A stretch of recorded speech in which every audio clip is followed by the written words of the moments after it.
हज़रत शाह अब्दुल लतीफ़ भिटाई के मज़ार पर गवर्नर सिंध की हाज़िरी और उसके इख्तितामी तकरीब में शिरकत की, चादर चढ़ाई और मुल्क की तरक्की और खुशहाली के लिए दुआ की। भिटशा में गवर्नर सिंध कामरान खान टेसरी का कहना था कि शाह अब्दुल लतीफ़ भिटाई के 280वें उर्स मुबारक की इख्तितामी तकरीब में आया हूँ।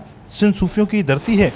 मुल्क के माशी हालात से ये लगता है कि अल्लाह भी हमसे नाराज़ हैं। हमने सूफियों की धरती का भी ख्याल नहीं रखा, सूफियों के अमल को छोड़ा। आज मुल्क में बिजली महंगाई के बहरान के साथ सरहदों पर बहरान है।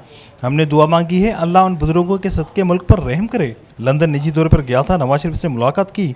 मुलाकात के दौरान शहबाज शरीफ और इस्हाक डार भी मौजूद थे। मेरे मिलने की वजह थी सबसे मिलकर सिंध और कराची को बहरान से निकालें। सियासत सभी कर रहे हैं, मगर बहरान को निकालने के लिए सबको मिलकर बैठना पड़ेगा। उन्होंने 280 साल पहले की, तो आज हमारे लिए एक राह मशल थी और हम तरक्की की जानिब गामजन होते। सही। लेकिन क्योंकि हमने अपने सूफियाओं की अमल को छोड़ा, तो आज पाकिस्तान माशी तौर पे और जिस तरह से बहरानात का शिकार है, जिसमें बिजली का बहरान, मईशत का बहरान, सरहदों पे बहरान, उन सब से निकलने के लिए भी यहाँ पर दुआ की है।